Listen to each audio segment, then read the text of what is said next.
हाँ जी, good evening students. बेटा ਅੱਜ ਆਪਾਂ ਬਹੁਤ ਇੰਪੋਰਟੈਂਟ ਟੌਪਿਕ ਡਿਸਕਸ ਕਰਨ ਲੱਗੇ ਹਾਂ ਅਤੇ ਪਹਿਲਾਂ ਤਾਂ ਇਹ ਵੀਡੀਓ ਉਹਨਾਂ ਸਾਰਿਆਂ ਲਈ ਬਹੁਤ ਯੂਜ਼ਫੁਲ ਹੈ ਜਿਹਨੇ NMMS ਦਾ ਪੇਪਰ ਦੇਣਾ ਹੈ, PSTSC ਦਾ ਪੇਪਰ ਦੇਣਾ ਹੈ ਜਾਂ 10th ਦਾ ਬੋਰਡ ਦਾ ਪੇਪਰ ਦੇਣਾ ਹੈ। ਜਿਹੜਾ ਮੈਂ ਚੀਜ਼ ਕਰਵਾਉਣ ਲੱਗਿਆ ਜਿਵੇਂ ਇਲੈਕਟ੍ਰੀਸਿਟੀ ਚੈਪਟਰ ਹੈ ਤੁਹਾਡਾ, ਉਹਦੇ ਵਿੱਚ ਜਿੰਨੇ ਵੀ ਟੌਪਿਕ ਹੈ ਇੰਪੋਰਟੈਂਟ ਕੁਐਸਚਨਸ ਨੇ ਸਾਰੇ ਇਹਦੇ 'ਚ ਮੈਂ ਕਵਰ ਕੀਤੇ ਨੇ। ਇੰਪੋਰਟੈਂਟ ਕੀ ਸਾਰੇ ਹੀ ਕੁਐਸਚਨ ਕਵਰ ਕੀਤੇ ਨੇ ਅਤੇ ਵੀਡੀਓ ਨੂੰ ਧਿਆਨ ਨਾਲ ਸੁਣ ਲਓ ਬੇਟਾ। ਮੇਰੇ ਖਿਆਲ ਨਾਲ ਵੱਧ ਤੋਂ ਵੱਧ ਅੱਧਾ ਜਾਂ ਪੌਣੇ ਘੰਟੇ ਦੀ ਵੀਡੀਓ ਹੈ, ਇਹ 'ਚ ਤੁਹਾਨੂੰ ਪੂਰਾ ਚੈਪਟਰ ਕਲੀਅਰ ਹੋ ਜਾਊਗਾ। ਠੀਕ ਹੈ, ਕਰੀਏ ਸ਼ੁਰੂ। ਅਤੇ ਇਹਦੇ ਨੋਟਸ ਜ਼ਰੂਰ ਬਣਾ ਲਿਓ ਬੇਟਾ। ਅਤੇ ਜਿਹੜੀ ਮੈਂ ਚੀਜ਼ ਸਮਝਾਊਂਗਾ ਪੰਜਾਬੀ ਅਤੇ ਇੰਗਲਿਸ਼ ਮੀਡੀਅਮ ਦੋਨਾਂ ਸਮਝਾਊਂਗਾ, ਧਿਆਨ ਨਾਲ ਸਮਝੀਓ। ਦੇਖੋ, ਇਲੈਕਟ੍ਰੀਸਿਟੀ ਦੇ ਵਿੱਚ ਪਹਿਲੇ ਨੰਬਰ 'ਤੇ ਆਉਂਦਾ ਕਰੰਟ, ਜਾਂ ਇਹਨੂੰ ਆਪਾਂ ਕਹਿੰਦੇ ਹਾਂ ਬਿਜਲਈ ਧਾਰਾ। ਠੀਕ ਹੈ, ਇਹਨੂੰ ਆਪਾਂ ਕਹਿੰਦੇ ਹਾਂ ਬਿਜਲਈ ਧਾਰਾ। ਇਹ ਕੀ ਹੁੰਦਾ? ਕਹਿੰਦਾ ਜਦੋਂ ਵੀ ਇਲੈਕਟ੍ਰੋਨ ਜਾਂ ਚਾਰਜ ਫਲੋ ਹੁੰਦਾ, ਚਾਰਜ ਇੱਕ ਜਗ੍ਹਾ ਤੋਂ, ਜਿਵੇਂ ਆ ਨੈਗੇਟਿਵ ਚਾਰਜ ਹੈ, ਇੱਕ ਜਗ੍ਹਾ ਤੋਂ ਇਲੈਕਟ੍ਰੋਨ ਜਦੋਂ ਇੱਕ ਜਗ੍ਹਾ ਤੋਂ ਦੂਜੀ ਜਗ੍ਹਾ ਤੱਕ ਜਾਂਦੇ ਨੇ ਤਾਂ ਆਪਾਂ ਕਹਿੰਦੇ ਹਾਂ ਕਰੰਟ ਪੈਦਾ ਹੁੰਦਾ। ਠੀਕ ਹੈ ਜੀ, ਜਦੋਂ ਚਾਰਜ ਇੱਕ ਜਗ੍ਹਾ ਤੋਂ ਦੂਜੀ ਜਗ੍ਹਾ ਤੱਕ ਜਾਂਦੇ ਨੇ। ਦੂਸਰੇ ਨੰਬਰ 'ਤੇ ਆਪਣੇ ਕੋਲ ਇਹ ਪੁੱਛ ਸਕਦਾ ਕਰੰਟ ਦਾ ਫਾਰਮੂਲਾ ਕੀ ਹੈ। ਕਰੰਟ ਬਰਾਬਰ ਹੁੰਦਾ ਚਾਰਜ ਬਟਾ ਸਮਾਂ। ਕਰੰਟ ਬਰਾਬਰ ਚਾਰਜ ਬਟਾ ਸਮਾਂ। ਹੁਣ ਚਾਰਜ ਨੂੰ ਕਿਹਦੇ 'ਚ ਮਾਪਦੇ ਆ, ਇਹ ਵੀ ਤੁਹਾਨੂੰ ਪਤਾ ਹੋਣਾ ਚਾਹੀਦਾ। ਚਾਰਜ ਨੂੰ ਮਾਪਦੇ ਆ ਆਪਾਂ ਕੁਲਾਮ ਦੇ ਵਿੱਚ, ਪੰਜਾਬੀ 'ਚ ਕੁਲਾਮ ਕਹਿੰਦੇ ਨੇ। SI ਇਹਦੀ ਇਕਾਈ ਕੀ ਹੈ? ਕੁਲਾਮ। ਚਾਰਜ ਨੂੰ ਮਾਪਦੇ ਆਪਾਂ ਕੁਲਾਮ 'ਚ। ਕਰੰਟ ਨੂੰ ਕਿਹਦੇ 'ਚ ਮਾਪਦੇ ਆ ਆਪਾਂ? ਐਂਪੀਅਰ 'ਚ। ਐਂਪੀਅਰ ਦੇ ਵਿੱਚ ਬੇਟਾ ਕਰੰਟ ਨੂੰ ਮਾਪਦੇ ਆ, A ਦੇ ਨਾਲ ਲਿਖਦੇ ਆ। ਜਿਵੇਂ ਆਪਣੀ ਹਾਈਟ ਨੂੰ ਆਪਾਂ ਫੁੱਟਾਂ 'ਚ ਮਾਪਦੇ ਆ, ਐਵੇਂ ਕਰੰਟ ਨੂੰ ਕਿਹਦੇ 'ਚ ਮਾਪਦੇ? ਐਂਪੀਅਰ 'ਚ। ਚਾਰਜ ਨੂੰ ਕਿਹਦੇ 'ਚ ਮਾਪਦੇ ਆ ਆਪਾਂ? ਕੁਲਾਮ 'ਚ। ਹੁਣ ਆਪਣੇ ਕੋਲ ਨੈਕਸਟ ਕੁਐਸਚਨ ਇਹ ਆ ਜਾਂਦਾ ਹੈ ਕਿ ਕਰੰਟ ਦੀ ਦਿਸ਼ਾ ਕਿੱਥੋਂ ਦੀ ਕਿੱਥੇ ਤੱਕ ਹੁੰਦੀ ਹੈ। ਕਰੰਟ ਦੀ ਦਿਸ਼ਾ ਧਿਆਨ ਰੱਖਣਾ ਹੈ, ਜਿੱਧਰ ਨੂੰ ਇਲੈਕਟ੍ਰੋਨ ਜਾ ਰਹੇ ਨੇ, ਇਲੈਕਟ੍ਰੋਨ ਜੇ ਮੰਨ ਲਓ ਇੱਧਰ ਦੀ ਇੱਧਰ ਨੂੰ ਜਾ ਰਹੇ ਨੇ ਤਾਂ ਕਰੰਟ ਦੀ ਦਿਸ਼ਾ ਇਹਦੇ ਅਪੋਜ਼ਿਟ ਹੁੰਦੀ ਹੈ। ਕਰੰਟ ਦੀ ਦਿਸ਼ਾ ਜਿੱਧਰ ਪਾਸੇ ਪੋਜ਼ਿਟਿਵ ਚੀਜ਼ ਜਾ ਰਿਹਾ, ਪੋਜ਼ਿਟਿਵ ਚਾਰਜ ਜਾ ਰਿਹਾ, ਉੱਧਰ ਪਾਸੇ ਕਰੰਟ ਹੁੰਦਾ ਹੈ। ਮਤਲਬ ਕਿ ਇਲੈਕਟ੍ਰੋਨ ਦੀ ਦਿਸ਼ਾ ਦੇ ਅਪੋਜ਼ਿਟ ਕਰੰਟ ਦੀ ਦਿਸ਼ਾ ਹੁੰਦੀ ਹੈ। ਠੀਕ ਹੈ, ਜਿਵੇਂ ਮੰਨ ਲਓ ਆਪਣੇ ਕੋਲ ਆ ਬੈਟਰੀ ਹੈ ਜਾਂ ਸੈੱਲ ਹੈ। ਜਿਹੜਾ ਬੜਾ ਸਾਈਡ ਹੁੰਦਾ ਇਹਨੂੰ ਕਹਿੰਦੇ ਹੁੰਦੇ ਆਪਾਂ ਪੋਜ਼ੀਟਿਵ, ਜਿਹੜੀ ਛੋਟੀ ਚੀਜ਼ ਨੂੰ ਜਾਂਦੇ ਕਹਿੰਦੇ ਹੁੰਦੇ ਨੈਗੇਟਿਵ। ਇਹ ਆਪਾਂ ਇੱਕ ਸੈੱਲ ਦਾ ਡਾਇਗਰਾਮ ਬਣਾਈਏ। ਸੈੱਲ ਨੂੰ ਆਪਾਂ ਨੇ ਮੰਨ ਲਓ ਅੱਗੇ ਇੱਕ ਬੱਲਬ ਦੇ ਨਾਲ ਜੋੜਤਾ, ਬੱਲਬ ਨੂੰ ਆ ਜੋੜਤਾ। ਜਦੋਂ ਸਵਿੱਚ, ਇੱਥੇ ਇੱਕ ਸਵਿੱਚ ਲਾਤਾ, ਜਦੋਂ ਸਵਿੱਚ ਔਨ ਕੀਤਾ ਤਾਂ ਕਰੰਟ ਨੇ ਹਮੇਸ਼ਾ ਧਿਆਨ ਰੱਖਣਾ ਇਲੈਕਟ੍ਰੋਨ ਦੇ ਅਪੋਜ਼ਿਟ, ਜਿੱਧਰ ਇਲੈਕਟ੍ਰੋਨ ਜਾ ਰਿਹਾ ਉਹਦੀ ਅਪੋਜ਼ਿਟ ਦਿਸ਼ਾ 'ਚ ਕਰੰਟ ਹੁੰਦਾ ਹੈ। ਮਤਲਬ ਕਿ ਕਰੰਟ ਹਮੇਸ਼ਾ ਪੋਜ਼ੀਟਿਵ ਤੋਂ ਸ਼ੁਰੂ ਹੋ ਕੇ, ਪੋਜ਼ੀਟਿਵ ਟਰਮੀਨਲ ਤੋਂ ਸ਼ੁਰੂ ਹੋ ਕੇ ਨੈਗੇਟਿਵ ਟਰਮੀਨਲ ਵੱਲ ਜਾਂਦਾ ਹੁੰਦਾ। ਇਹ ਯਾਦ ਰੱਖਣਾ। ਆ ਬੜੇ ਲਾਈਨ ਤੋਂ ਸ਼ੁਰੂ ਹੋ ਕੇ ਇੱਧਰ ਦੀ ਨੈਗੇਟਿਵ ਵੱਲ ਜਾਂਦਾ ਹੁੰਦਾ। ਇਹ ਯਾਦ ਰੱਖਣਾ, ਪੁੱਛ ਲੈਂਦਾ ਹੁੰਦਾ। ਕਰੰਟ ਦੀ ਇਕਾਈ ਤੁਹਾਨੂੰ ਦੱਸਤੀ ਐਂਪੀਅਰ ਹੁੰਦਾ। ਛੋਟੀ ਇਕਾਈ ਕੀ ਹੈ? ਮਿਲੀ ਐਂਪੀਅਰ। 1 ਮਿਲੀ ਐਂਪੀਅਰ ਕਿਹਦੇ ਬਰਾਬਰ ਹੁੰਦਾ? 10 ਦੀ ਘਾਤ -3 ਐਂਪੀਅਰ ਦੇ। ਬੇਟਾ ਇੰਗਲਿਸ਼ 'ਚ ਵੀ ਇਹੀ ਹੈ, ਪੰਜਾਬੀ 'ਚ ਵੀ ਇਹੀ ਹੈ। ਐਵੇਂ 1 ਮਾਈਕਰੋ ਆ, ਮਿਊ ਪਾਣਾ U। 1 ਮਾਈਕਰੋ ਐਂਪੀਅਰ ਕਿਹਦੇ ਬਰਾਬਰ ਹੁੰਦਾ? 10 ਦੀ ਘਾਤ -6 ਐਂਪੀਅਰ ਦੇ ਬਰਾਬਰ ਹੁੰਦਾ। 1 ਮਿਲੀ ਐਂਪੀਅਰ 10 ਦੀ ਘਾਤ -3 ਐਂਪੀਅਰ ਦੇ, 1 ਮਾਈਕਰੋ ਐਂਪੀਅਰ 10 ਦੀ ਘਾਤ -6 ਐਂਪੀਅਰ ਦੇ ਬਰਾਬਰ ਹੁੰਦਾ। ਨੈਕਸਟ ਕੁਐਸਚਨ ਆ ਜਾਂਦਾ ਹੈ, ਕਰੰਟ ਨੂੰ ਮਾਪਦੇ ਕਿਹੜੇ ਇੰਸਟਰੂਮੈਂਟ ਨਾਲ ਹੈ? ਕਰੰਟ ਨੂੰ ਆਪਾਂ ਐਮੀਟਰ ਦੇ ਨਾਲ ਮਾਪਦੇ ਹਾਂ ਬੇਟਾ। ਐਮੀਟਰ ਨੂੰ ਆਪਾਂ A ਲਿਖਦੇ ਹਾਂ। ਜਿਵੇਂ ਆਪਾਂ ਆਪਣੀ ਹਾਈਟ ਨੂੰ ਫੁੱਟੇ ਨਾਲ ਮਾਪਦੇ ਹਾਂ ਜਾਂ ਇੰਚੀ ਟੇਪ ਨਾਲ ਮਾਪਦੇ ਹਾਂ, ਐਵੇਂ ਕਰੰਟ ਨੂੰ ਆਪਾਂ ਮਾਪਦੇ ਐਮੀਟਰ ਦੇ ਨਾਲ ਹੈ। ਅਤੇ ਜਦੋਂ ਵੀ ਤੁਸੀਂ ਕਿਸੇ ਵੀ ਸਰਕਿਟ ਦੇ ਵਿੱਚ ਐਮੀਟਰ ਨੂੰ ਲਾਉਣਾ ਹੈ, ਇਹਨੂੰ ਹਮੇਸ਼ਾ ਸੀਰੀਜ਼ ਦੇ ਵਿੱਚ ਲਾਉਣਾ, ਇਹ ਧਿਆਨ ਰੱਖਣਾ। ਵੈਸੇ +1 ਦੇ ਵਿੱਚ ਜ਼ਿਆਦਾ ਕੰਮ ਦਾ ਕੁਐਸਚਨ ਹੈ। ਐਮੀਟਰ ਨੂੰ ਜਦੋਂ ਵੀ ਤੁਸੀਂ ਇਲੈਕਟ੍ਰੀਕਲ ਸਰਕਿਟ ਦੇ ਵਿੱਚ ਲਾਉਣਾ, ਇਹਨੂੰ ਸੀਰੀਜ਼ 'ਚ ਲਾਉਣਾ। ਠੀਕ ਹੈ, ਕਲੀਅਰ ਇੰਨੀ ਕੁ ਚੀਜ਼। ਦੇਖੋ ਇੰਨਾ ਕੁ ਇਹ ਹੋ ਗਿਆ ਤੁਹਾਡਾ ਫਸਟ ਪੇਜ। ਅੱਗੇ ਆ ਜਾਓ ਸੈਕਿੰਡ। ਉਸ ਤੋਂ ਬਾਅਦ ਗੱਲ ਆ ਜਾਂਦੀ ਹੈ, ਜਿਵੇਂ ਮੈਂ ਤੁਹਾਨੂੰ ਦੱਸਿਆ ਚਾਰਜ ਦੀ ਇਕਾਈ ਕੀ ਹੈ? ਚਾਰਜ ਨੂੰ ਕਿਹਦੇ 'ਚ ਮਾਪਦੇ ਹਾਂ ਆਪਾਂ? ਕੂਲਮ ਦੇ ਵਿੱਚ। ਚਾਰਜ ਦੀ ਇਕਾਈ ਕੀ ਹੈ? ਕੂਲਮ। ਇਹ ਪੁੱਛ ਲੈਂਦਾ ਹੁੰਦਾ 1 ਕੂਲਮ 'ਚ, 1 ਕੂਲਮ ਚਾਰਜ ਕਿਹਦੇ ਬਰਾਬਰ ਹੁੰਦਾ ਹੈ? ਜਿੰਨੇ 6 ਗੁਣਾ, ਪਹਿਲਾਂ 1 ਇਲੈਕਟ੍ਰੋਨ ਦੇ ਉੱਤੇ ਕਿੰਨਾ ਚਾਰਜ ਹੁੰਦਾ ਪੁੱਛ ਲਵੇ ਪਹਿਲਾਂ। 1 ਇਲੈਕਟ੍ਰੋਨ ਦੇ ਉੱਤੇ ਚਾਰਜ ਹੁੰਦਾ 1.6 ਗੁਣਾ 10 ਦੀ ਘਾਤ -19 ਕੂਲਮ ਚਾਰਜ ਹੁੰਦਾ 1 ਇਲੈਕਟ੍ਰੋਨ 'ਤੇ। ਅਤੇ ਜੇ ਐਜ 6 ਗੁਣਾ 10 ਦੀ ਘਾਤ 18 ਇਲੈਕਟ੍ਰੋਨ ਹੋਰ ਲੈ ਲਈਏ, ਉਹਨਾਂ ਦਾ ਚਾਰਜ ਕੱਢੀਏ, ਉਹਨਾਂ 1 ਕੂਲਮ ਚਾਰਜ ਹੋਊਗਾ। ठीक है। जे एक इलैक्ट्रॉन ते कितना चार्ज हुंदा है 1.6 गुणा 10 की घात -19 कूलम। जे एज इलैक्ट्रॉन किन्ने लै लीए 6 गुणा 10 की घात 18 इलैक्ट्रॉन एज ए होर लै लीए उन्हां दे उत्ते जिन्ना टोटल चार्ज आऊगा वो किन्ना होऊगा 1 कूलम चार्ज। ठीक है बेटा। उस तो बाद आ जाता है इलैक्ट्रिक पोटेंशियल की है या पोटेंशियल डिफरेंस की है या पोटेंशियल अंतर की है। कहता कोई दो जिमें दो पॉइंट्स है कहता पहला पोटेंशियल अंतर का फॉर्मूला याद रखो। पोटेंशियल अंतर बराबर होंदा है वर्क डन ओवर चार्ज। जे चार्ज मान लो 1 कूलम होवे जे इत्थे चार्ज 1 कूलम होवे तो पोटेंशियल अंतर किहदे बराबर होगा वर्क डन दे। मीनस जे दो पॉइंट ने उन्हां च पोटेंशियल अंतर की हुंदा है कहंदा इत्थों ती इत्थे तक 1 यूनिट चार्ज नूं 1 कूलम चार्ज नूं इत्थों ती इत्थे तक लैके आउण लई जिन्ना मैनूं काम करना पिया ਉਹਨੂੰ ਆਪਾਂ पोटेंशियल अंतर कहने हैं। ठीक है। ਜਦੋਂ भी पोटेंशियल अंतर होगा किसी भी सर्किट ਦੇ ਵਿੱਚ ਤਾਦੀ करंट ने फ्लो होना है तादी इलैक्ट्रॉन ने एक जगह तो दूजी जगह तक जाना है किते कि इलैक्ट्रॉन फ्लो तादी होगा जो उत्थे पोटेंशियल अंतर होगा। पोटेंशियल अंतर की की परिभाषा है कि दो बिंदुआं दे विच जिवें आ दो बिंदु है इन्हां च पोटेंशियल अंतर की की परिभाषा है कहंदा इत्थों ती मैनूं इत्थे तक लैके जाण लई 1 कूलम चार्ज नूं इत्थों ते इत्थे तक लैके जाण लई मैनूं जिन्ना काम करना पिया उहनूं आपां पोटेंशियल अंतर कहने हैं। इहनूं V दे नाल लिखदे हैं। पोटेंशियल अंतर का फॉर्मूला की है वर्क डन उपर आ जाता कारज नीचे चार्ज। ठीक है। उस तो बाद पोटेंशियल अंतर नूं माप दे इहदी इकाई की है। पोटेंशियल अंतर की इकाई है वोल्ट। इहदी इकाई है बेटा वोल्ट। SI इकाई इहदी की है वोल्ट। ਤੇ ਇਹਨੂੰ ਮਾਪਦੇ ਕਿਹਦੇ ਨਾਲ ਹੈ ਆਪਾਂ ਵੋਲਟ ਮੀਟਰ ਦੇ ਨਾਲ। ਇਹਨੂੰ ਮਾਪਦੇ ਆਪਾਂ पोटेंशियल अंतर जिवें करंट ਨੂੰ एमीटर ਨਾਲ ਮਾਪਦੇ ਆ पोटेंशियल अंतर ਨੂੰ ਆਪਾਂ ਵੋਲਟ ਮੀਟਰ ਨਾਲ ਮਾਪਦੇ ਆ। ਤੇ ਜਿਹੜਾ ਵੋਲਟ ਮੀਟਰ ਹੁੰਦਾ ਹੈ ਜਿਵੇਂ ਮੈਂ ਕਿਹਾ ਸੀ ਐਮੀਟਰ ਹਮੇਸ਼ਾ ਸੀਰੀਜ਼ 'ਚ ਲੱਗੂਗਾ ਲੜੀ 'ਚ ਤੇ ਜਿਹੜਾ ਵੋਲਟ ਮੀਟਰ ਹੈ ਹਮੇਸ਼ਾ ਪੈਰਲਲ ਲੱਗੂਗਾ समानांतर लगूगा समांतर। ठीक है। ध्यान रखना है पैरलल या समांतर हमेशा वोल्ट मीटर पैरलल लगना है सर्किट दे। जिहड़ा एमीटर है हमेशा सीरीज़ दे विच लड़ी दे विच लगदा है। ठीक है। पोटेंशियल पहला करंट पता होवे दूजे नंबर ते पोटेंशियल डिफरेंस पता होवे ते पोटेंशियल डिफरेंस किहदे नाल विच मापदे हैं वोल्ट दे विच किहदे नाल मापदे हैं वोल्ट मीटर ने नाल। वोल्ट मीटर हमेशा पैरलल लगाने हैं। ठीक है। चलो अगे चलिए सौखा ही इत्थे तक तां तो कुछ आ सिंबल्स ने जिहड़े याद रखने हैं। सैल जो भी आप जो एक छोटा पेंसिल सैल लै लीए उन्होंने एवें बनावांगे वो दो टर्मीनल होंगे ने एक पॉजिटिव एक नैगेटिव। पॉजिटिव नूं बड़ा सा लाइन मारनी है नैगेटिव नूं छोटी लाइन। बैटरी की होंदी है जे एक सैल है तो वह सैल ही है। जे एक तो वध सैल नूं आपां लड़ी चला दईए जिवें मान लो मैं ते 3 सैलों नूं लड़ी चलाता जिहड़ी चीज़ बनूगी आ पूरी चीज़ ਇਹਨੂੰ ਆਪਾਂ बैटरी कहने हैं। जे सैलों मैं लड़ी चला दा इट बिकम्स बैटरी। तो ਜਦੋਂ अपना स्विच ऑफ होंदा है जिवें अपने फैन का स्विच ऑफ है स्विच ऑफ नूं एवें दिखाना ये अंदर बिंदी नहीं पानी। तो जे स्विच ऑन किया है ऑन नूं आपां विच बिंदी पा देनी है स्विच ऑन दी है। ठीक है। जे दो वायरस नूं आपस च जोड़ना है आ पहली वायर है आ दूसरी वायर है इनू इत्थे मैं जोड़िया आपस च एवें बिंदी पा देनी है तो जोड़िया जी। जे आपने वायर की क्रॉसिंग दिखानी है एक दूजे ने जोड़ना नहीं जिवें आ पहली है दूजे नूं मैं उपरों की क्रॉस कराना है तो डायग्राम च एवें दिखाऊंगा मैं उपर की क्रॉस करा लिया जी। ठीक है। क्लीयर है। अगे चलो बल्ब नूं हमेशा एवें बनाना है। किवें बनाना है बल्ब नूं आ लाइन मार के आ बल्ब है तो एक अगे करवांगे रसिस्टेंस या इहनूं कहने हैं प्रतिरोध। हुणे कराने मैं प्रतिरोध नूं एवें दिखाना है जी।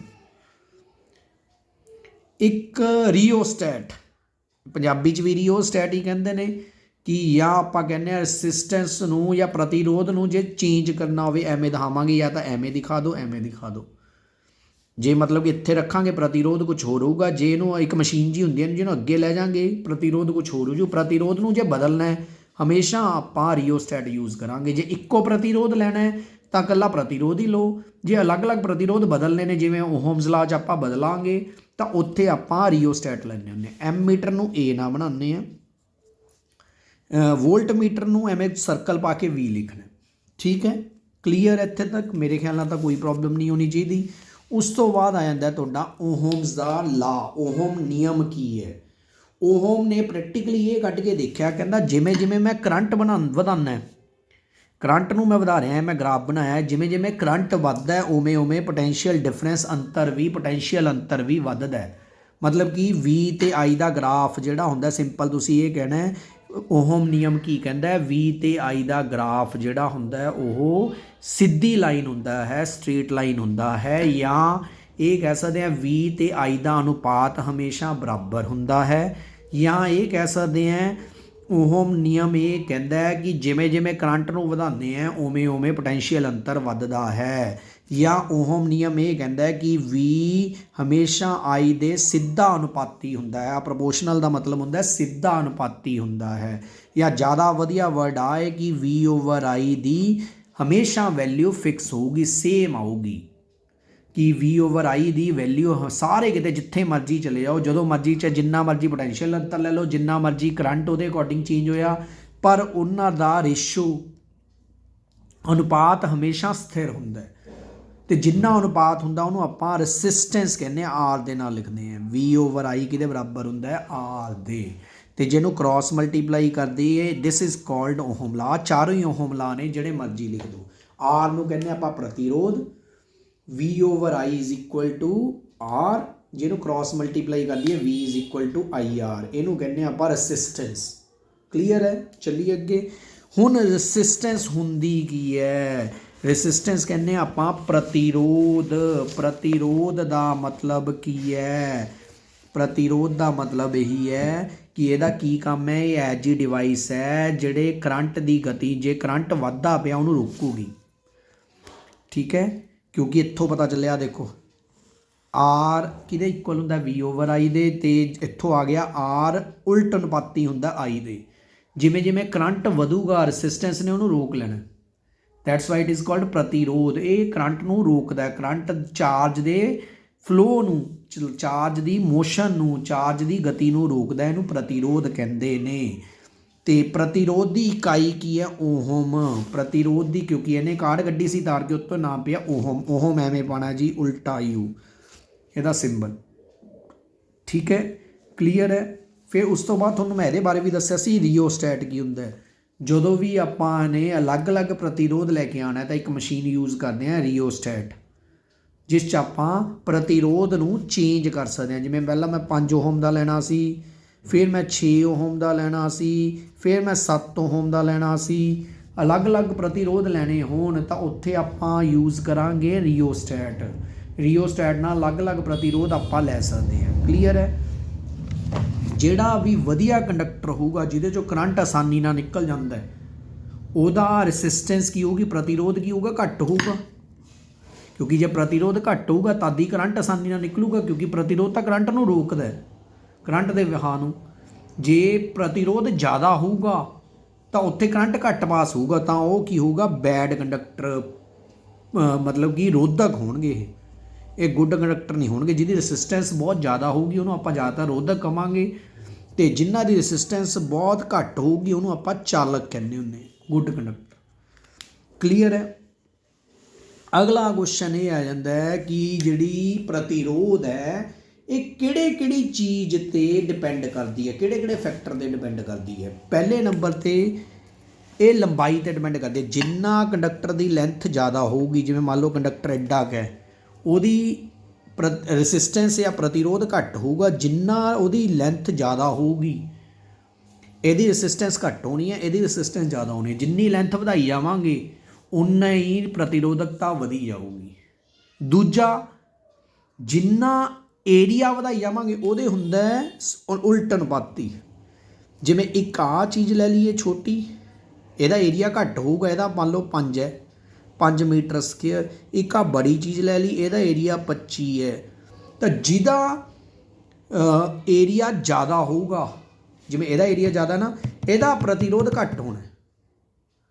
ਇਹ ਉਲਟ ਅਨੁਪਾਤੀ ਹੁੰਦਾ ਏਰੀਆ ਦੇ। ਜਿੰਨਾ ਏਰੀਆ ਜ਼ਿਆਦਾ ਹੋਊਗਾ, ਖੇਤਰਫਲ ਜ਼ਿਆਦਾ ਹੋਊਗਾ, ਉਨਾ ਹੀ ਪ੍ਰਤੀਰੋਧ ਨੇ ਘੱਟ ਹੋਣਾ। ਤੇ ਤੀਜਾ ਇਹ ਨੇਚਰ ਤੇ ਡਿਪੈਂਡ ਕਰਦਾ ਹੈ ਜਿਹੜਾ ਕੰਡਕਟਰ ਹੈ ਕਿਸ ਨੇਚਰ ਦਾ ਹੈ, ਕੀ ਇਹ ਪਲਾਸਟਿਕ ਦਾ ਹੈ, ਲੋਹੇ ਦਾ ਹੈ, ਕਾਪਰ ਦਾ ਹੈ, ਜ਼ਿੰਕ ਦਾ ਹੈ, ਕਿਹੜੇ ਮੈਟਲ ਦਾ ਹੋਇਆ ਉਸ ਚੀਜ਼ ਤੇ ਡਿਪੈਂਡ ਕਰਦੀ ਹੈ ਰੈਸਿਸਟੈਂਸ। ਤਾਂ ਰੈਸਿਸਟੈਂਸ ਤਿੰਨ ਚੀਜ਼ਾਂ ਤੇ ਡਿਪੈਂਡ ਕਰਦੀ ਹੈ। ਕੁਐਸਚਨ ਆ ਰਹੇ ਹੈ ਲੈਂਥ ਤੇ, ਏਰੀਏ ਤੇ ਨੇਚਰ ਤੇ। ਲੈਂਥ ਦੇ ਡਾਇਰੈਕਟਲੀ ਪ੍ਰੋਪੋਰਸ਼ਨਲ ਹੁੰਦੀ ਹੈ, ਮਤਲਬ ਕਿ ਸਿੱਧੀ ਅਨੁਪਾਤੀ ਹੁੰਦੀ ਹੈ।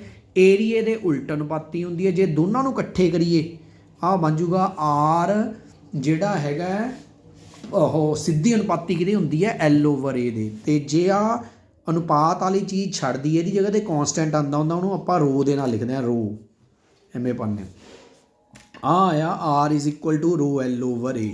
ਰੋ ਨੂੰ ਆਪਾਂ ਕਹਿੰਦੇ ਹਾਂ ਰੈਸਿਸਟਿਵਿਟੀ। ਰੈਸਿਸਟਿਵਿਟੀ ਦਾ ਮਤਲਬ ਹੁੰਦਾ ਪ੍ਰਤੀਰੋਧਕਤਾ, ਪੰਜਾਬੀ 'ਚ ਕਹਿੰਦੇ ਆ ਪ੍ਰਤੀਰੋਧਕਤਾ, ਕਿ ਚਾਲਕ ਦੀ ਕਿੰਨੀ ਪ੍ਰਤੀਰੋਧਕਤਾ ਹੈ, ਉਹ ਆਪਾਂ ਰੋ ਨਾਲ ਲਿਖਦੇ ਹਾਂ। ਕਲੀਅਰ ਹੈ ਬੇਟਾ? ਦੇਖੋ ਇੱਥੇ ਤੱਕ ਸਾਰਾ, ਇੱਥੇ ਤੱਕ ਅੱਧਾ ਚੈਪਟਰ ਆਲਮੋਸਟ ਕਵਰ ਹੋ ਗਿਆ ਜੀ। ਇੱਥੇ ਤੱਕ ਚੱਲੀਏ ਅੱਗੇ, ਚਲੋ। ਤੇ ਇਹਦੀ ਇਕਾਈ ਕੀ ਹੈ? ਅੱਛਾ ਬੇਟਾ, ਇਹਦੀ ਇਕਾਈ ਕੀ ਹੈ? ਪ੍ਰਤੀਰੋਧਕਤਾ ਦੀ ਇਕਾਈ ਹੈ ਓਹਮ ਮੀਟਰ। ਓਹਮ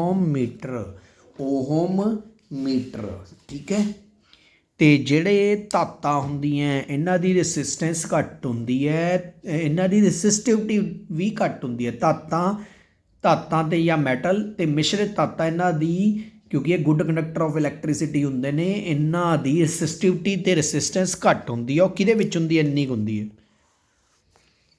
ਅਤੇ ਜਿਹੜੀ ਇਨਸੂਲੇਟਰ ਨੇ, ਇਹਨਾਂ ਦੀ ਰੈਸਿਸਟਿਵਿਟੀ ਅਤੇ ਰੈਸਿਸਟੈਂਸ ਬਹੁਤ ਜ਼ਿਆਦਾ ਹੁੰਦੀ ਹੈ, 10⁻12 ਤੋਂ 10⁻7 ਤੱਕ ਹੁੰਦੀ ਹੈ, 17 ਤੱਕ ਹੁੰਦੀ ਹੈ।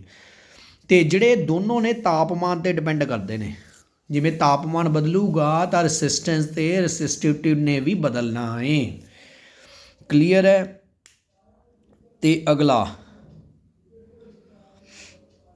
ਅਤੇ ਜਿਹੜਾ ਆਪਣਾ ਬੱਲਬ ਹੁੰਦਾ ਉਹ ਕਿਹੜੇ ਚੀਜ਼ ਦਾ ਫਿਲਾਮੈਂਟ ਹੁੰਦਾ? ਉਹਦੇ 'ਚ ਬੱਲਬ ਦਾ ਫਿਲਾਮੈਂਟ ਜਿਹੜਾ ਹੁੰਦਾ ਟੰਜਸਟਨ ਦਾ ਹੁੰਦਾ। ਉਹ ਕਿਉਂ ਟੰਜਸਟਨ ਦਾ ਹੁੰਦਾ? ਕਿਉਂਕਿ ਇਹਦਾ ਮੈਲਟਿੰਗ ਪੁਆਇੰਟ ਬਹੁਤ ਲੇਟ ਜਾ ਕੇ ਪਿਘਲਦਾ, ਕਿਉਂਕਿ ਉਹ ਗਰਮੀ ਪੈਦਾ ਕਰਦੇ ਨੇ ਨਾ। ਜਦੋਂ ਬੱਲਬ ਜਲਦਾ ਤਾਂ ਗਰਮੀ ਬਹੁਤ ਜ਼ਿਆਦਾ ਪੈਦਾ ਹੋ ਰਹੀ ਹੈ, ਨਹੀਂ ਤਾਂ ਉਹਨੇ ਬਹੁਤ ਜਲਦੀ ਪਿਘਲ ਜਾਣਾ। ਇਸ ਲਈ ਉਹਦੇ ਜਿਹੜਾ ਫਿਲਾਮੈਂਟ ਹੁੰਦਾ ਹੈ, ਜਿਹੜਾ ਅੰਦਰ ਫਿਲਾਮੈਂਟ ਲੱਗਿਆ ਹੁੰਦਾ, ਉਹ ਕਿਹਦਾ ਹੁੰਦਾ? ਟੰਜਸਟਨ ਦਾ ਹੁੰਦਾ, ਕਿਉਂਕਿ ਉਹਦਾ ਪਿਘਲਾਓ ਦਰਜਾ ਬਹੁਤ ਜ਼ਿਆਦਾ ਹੈ। ਠੀਕ ਹੈ ਜੀ, ਸਮਝ ਆ ਗਈ ਬੇਟਾ? ਅਤੇ ਜਿਹੜਾ ਆਪਾਂ ਬੱਲਬ ਦੇ ਵਿੱਚ ਫਿਲਾਮੈਂਟ ਹੁੰਦਾ ਉਹ ਤਾਂ ਹੁੰਦਾ ਟੰਜਸਟਨ ਦਾ। ਜਿਹੜਾ ਆਪਾਂ ਵਾਇਰਸ ਯੂਜ਼ ਕਰਦੇ ਹਾਂ ਅਲੱਗ-ਅਲੱਗ ਸਵਿੱਚਾਂ ਨੂੰ ਜੋੜਨ ਲਈ, ਉਹ ਕਿਹਦੀਆਂ ਹੁੰਦੀਆਂ? ਜਾਂ ਤਾਂ ਕਾਪਰ ਦੀਆਂ ਹੁੰਦੀਆਂ ਜਾਂ ਐਲੂਮੀਨੀਅਮ ਦੀਆਂ ਹੁੰਦੀਆਂ। ਕਲੀਅਰ ਹੈ? ਅਤੇ ਨੈਕਸਟ, ਜੇ ਆਹ ਕੁਐਸਚਨ ਕੰਮ ਦਾ ਹੈ ਜੀ, ਜੇ ਤਿੰਨ ਰੈਸਿਸਟੈਂਸ ਨੇ, ਜਿਵੇਂ ਆ ਪਹਿਲੀ ਰੈਸਿਸਟੀ ਹੈ, ਇਹਦੇ ਲੜੀ 'ਚ ਦੂਜੀ ਰੈਸਿਸਟੈਂਸ ਲਾਤੀ, ਇਹਦੇ ਲੜੀ 'ਚ ਤਿੰਨ ਰੈਸਿਸਟੈਂਸ ਲਾਤੀਆਂ, ਤਾਂ ਤਿੰਨਾਂ ਦਾ ਇਕੱਠਾ ਕੰਬਾਈਨਡ ਇਫੈਕਟ ਕੀ ਹੋਊਗਾ? ਉਹਦਾ ਰੈਸਿਸਟੈਂਸ ਕੱਢਣ ਦਾ ਇਹ ਫਾਰਮੂਲਾ ਹੈ। ਜੇ ਤਿੰਨੋਂ ਲੜੀ 'ਚ ਹੋਣ ਤਾਂ ਰੈਸਿਸਟੈਂਸ ਕੱਢਣ ਦਾ ਫਾਰਮੂਲਾ, ਤਿੰਨਾਂ ਨੂੰ ਜੋੜ ਦਿਓ। ਜਿਵੇਂ ਮੰਨ ਲਓ ਆਪ 1 ਓਹਮ ਦੀ ਆ, 2 ਓਹਮ ਦੀ ਆ, 3 ਓਹਮ ਦੀ ਹੈ, ਤਾਂ 3 ਲਾਉਣ ਦੀ ਲੋੜ ਨਹੀਂ ਹੈ। ਇਹਦੀ ਜਗ੍ਹਾ 'ਤੇ ਤਿੰਨਾਂ ਟੋਟਲ ਕਿੰਨਾ ਹੈ? 6 ਓਹਮ। 6 ਓਹਮ ਦੀ ਰੈਸਿਸਟੈਂਸ ਲਾ ਦਿਓ, ਇੱਕੋ ਗੱਲ ਆ, ਅੱਜ 'ਤੇ ਪੈਸੇ ਵੇਸਟ ਕਰਨ ਦੀ ਲੋੜ ਨਹੀਂ ਹੈ। ਜੇ ਲੜੀ 'ਚ ਨੇ ਤਾਂ ਜੇ ਕੰਬਾਈਨਡ ਰੈਸਿਸਟੈਂਸ ਕੱਢਣੀ ਹੈ, ਤਿੰਨਾਂ ਦਾ ਟੋਟਲ ਕਰ ਦਿਓ। ਬਟ ਜੇ ਉਹ ਸਮਾਂਤਰ ਹੈ, ਸਮਾਂਤਰ ਕਿਵੇਂ ਹੁੰਦਾ? ਜਿਵੇਂ ਆ ਪਹਿਲੀ ਲਾਤੀ, ਦੂਜੀ ਲਾਤੀ ਇਹਦੇ ਥੱਲੇ, ਤੀਜੀ ਵੀ ਇਹਦੇ ਥੱਲੇ ਸਮਾਂਤਰ ਲਾਤੀ, ਤਾਂ ਜਿਹੜੀ ਇਹਨਾਂ ਦੀ ਕੰਬਾਈਨਡ ਰੈਸਿਸਟੈਂਸ ਹੈ, ਸਮਾਂਤਰ ਦਾ ਫਾਰਮੂਲਾ ਹੈ 1/RP, ਕਿਹਦੇ ਬਰਾਬਰ ਹੁੰਦਾ? 1/, ਪਹਿਲੇ ਦੀ ਰੈਸਿਸਟੈਂਸ ਪਲੱਸ 1/, ਦੂਜੇ ਦੀ ਪਲੱਸ 1/, ਤੀਜੇ ਦੀ। ਆਹ ਘੱਟ ਤੋਂ ਘੱਟ ਰੈਸਿਸਟੈਂਸ ਆਉਂਦੀ ਹੁੰਦੀ ਹੈ ਜਦੋਂ ਵੀ ਸਮਾਂਤਰ ਲਾਉਂਦੇ ਹਾਂ। ਜੇ ਵੱਧ ਤੋਂ ਵੱਧ ਰੈਸਿਸਟੈਂਸ ਕੱਢਣੀ ਉਹਨੂੰ ਸੀਰੀਜ਼ 'ਚ ਲਾ ਦਿਓ। ਸੀਰੀਜ਼ 'ਚ ਲੜੀ ਚਲਾਵਾਂਗੇ ਰੈਸਿਸਟੈਂਸ ਦਾ ਵੱਧ ਤੋਂ ਵੱਧ ਆਂਸਰ ਆਊਗਾ, ਜਦੋਂ ਉਹਨੂੰ ਪੈਰਲਲ ਚਲਾਵਾਂਗੇ ਤਾਂ ਰੈਸਿਸਟੈਂਸ ਦਾ ਘੱਟ ਤੋਂ ਘੱਟ ਆਂਸਰ ਆਊ। ਕਲੀਅਰ ਹੈ ਬੇਟਾ? ਅਤੇ ਜ਼ਿਆਦਾਤਰ ਆਪਾਂ ਜਿੰਨੇ ਵੀ ਘਰੇ ਉਹ ਯੂਜ਼ ਕਰਦੇ ਹਾਂ ਉਹਨੂੰ ਆਪਾਂ ਸੀਰੀਜ਼ 'ਚ ਕਦੇ ਨਹੀਂ ਲਾਉਂਦੇ। ਜਿਵੇਂ ਹੁਣ ਦੇਖੋ, ਜੇ ਘਰੇ ਆਪਾਂ ਬੱਲਬ ਵਾਲੇ ਨੂੰ ਵੀ, ਬੱਲਬ ਨੂੰ ਵੀ ਸੀਰੀਜ਼ 'ਚ ਲਾਤਾ, ਅਤੇ ਆਪਾਂ ਨੇ ਹੀਟਰ ਨੂੰ ਵੀ, ਇੱਥੇ ਹੀਟਰ ਹੈ ਉਹ ਵੀ ਸੀਰੀਜ਼ 'ਚ ਲਾਤਾ, ਲੜੀ 'ਚ ਲਾਤਾ। ਇਹਦਾ ਨੁਕਸਾਨ ਹੈ, ਕਿਉਂ? ਜਦੋਂ ਇਹਨੂੰ ਆਪਾਂ ਕਰੰਟ ਦੇਵਾਂਗੇ, ਇਹਨੂੰ ਕਰੰਟ ਕੁਛ ਹੋਰ ਚਾਹੀਦਾ ਹੋਣਾ, ਘੱਟ ਐਂਪੀਅਰ ਵਾਲਾ। ਹੀਟਰ ਨੂੰ ਕਰੰਟ ਜ਼ਿਆਦਾ ਐਂਪੀਅਰ ਤੱਕ ਚਾਹੀਦਾ ਹੋਣਾ, ਫਿਰ ਤਾਂ ਉਹਨੇ ਹੀਟਰ ਨੇ ਨਹੀਂ ਚੱਲਣਾ। ਜਾਂ ਜੇ ਮੈਂ ਹੀਟਰ ਨੂੰ ਚਲਾਉਣ ਲੱਗ ਗਿਆ, ਉਹਨੇ ਫਿਊਜ਼ ਹੋ ਜਾਣਾ। ਠੀਕ ਹੈ, ਇਸ ਲਈ ਸੀਰੀਜ਼ ਚਲਾਉਣ ਦਾ ਕੋਈ ਫਾਇਦਾ ਨਹੀਂ ਹੈ। ਇੱਕ ਹੋਰ ਵੀ ਨੁਕਸਾਨ ਹੈ, ਜਿਵੇਂ ਤੁਸੀਂ ਦੇਖਿਆ ਹੋਣਾ ਜਿਹੜੀਆਂ ਲੜੀਆਂ ਲੱਗੀਆਂ ਹੁੰਦੀਆਂ, ਆ ਬਲਬੀਆਂ ਜਿਹੀਆਂ ਲੱਗੀਆਂ ਹੁੰਦੀਆਂ, ਇਹ ਲੜੀ 'ਚ ਲੱਗੀਆਂ ਹੁੰਦੀਆਂ ਐਵੇਂ, ਉਹ ਲੜੀ 'ਚ ਲੱਗਣ ਦਾ ਇਹ ਨੁਕਸਾਨ ਹੁੰਦਾ, ਜੇ ਮੰਨ ਲਓ ਆਹ ਬਲਬ ਹੀ ਖਰਾਬ ਹੋ ਗਈ ਤਾਂ ਕਰੰਟ ਨੇ ਅੱਗੇ ਜਾਣਾ ਹੀ ਨਹੀਂ, ਤਾਂ ਇਹਨਾਂ ਨੇ ਜਲਦਾ ਹੀ ਨਹੀਂ, ਤਾਂ ਕਿ ਉਹ ਉਸ ਤੋਂ ਬਾਅਦ ਵਾਲੇ ਸਾਰੇ ਬੱਲਬ ਹੀ ਨਹੀਂ ਚੱਲਦੇ। ਉਹ ਸਹੀ ਹੁੰਦੇ ਨੇ ਬਟ ਆਹ ਬੱਲਬ ਖਰਾਬ ਹੋਣ ਨਾਲ ਆਹ ਵੀ ਨਹੀਂ ਚੱਲਦੇ, ਕਰੰਟ ਹੀ ਨਹੀਂ ਅੱਗੇ ਜਾ ਰਿਹਾ ਜੀ। ਤਾਰ ਕੇ 'ਚ ਲੜੀ ਚਲਾਉਣ ਦਾ ਫਾਇਦਾ ਨਹੀਂ, ਜਦੋਂ ਵੀ ਲਾਉਣਾ ਸਮਾਂਤਰ ਲਾਓ ਚੀਜ਼, ਉਹਦਾ ਹੀ ਫਾਇਦਾ। ਕਲੀਅਰ ਹੈ। ਉਸ ਤੋਂ ਨੈਕਸਟ ਬਸ 2-3 ਹੀ ਰਹਿ ਗਏ ਬੇਟਾ। ਉਸ ਤੋਂ ਨੈਕਸਟ ਆਉਂਦਾ ਹੈ ਕਿ ਬਿਜਲਈ ਧਾਰਾ ਦਾ ਤਾਪਨ ਪ੍ਰਭਾਵ ਕਿਆ ਏ। ਠੀਕ ਹੈ, ਬਿਜਲਈ ਧਾਰਾ ਦਾ ਆਪਣਾ ਤਾਪਨ ਪ੍ਰਭਾਵ ਕੀ ਹੈ। ਹੀਟਿੰਗ ਇਫੈਕਟ ਆਫ ਕਰੰਟ ਜਦੋਂ ਬਿਜਲੀ ਧਾਰਾ ਨਿਕਲਦੀ ਹੈ, ਆਪਾਂ ਨੇ ਦੇਖਿਆ ਹੋਣਾ ਜਦੋਂ ਪੱਖਾ ਚੱਲਦਾ ਹੁੰਦਾ ਕੁਛ ਦੇਰ ਬਾਅਦ ਪੱਖਾ ਗਰਮ ਹੋ ਜਾਂਦਾ। ਆਪਾਂ ਦੇਖਿਆ ਹੋਣਾ ਜਦੋਂ ਸਵਿੱਚ ਉਹ ਬੱਲਬ ਚਲਾਉਂਦੇ ਹਾਂ ਕੁਛ ਦੇਰ ਬਾਅਦ ਬੱਲਬ ਗਰਮ ਹੋ ਜਾਂਦਾ। ਕਿਉਂ ਗਰਮ ਹੁੰਦਾ? ਕਿਉਂਕਿ ਜਿਹੜੀ ਬਿਜਲੀ ਦੀ ਊਰਜਾ ਏ ਉਹ ਉਹਨੂੰ ਗਰਮ ਕਰਦੀ ਹੈ। ਬਿਜਲੀ ਊਰਜਾ ਦਾ ਮੇਨ ਕੰਮ ਤਾਂ ਹੈਗਾ ਜਿਹੜਾ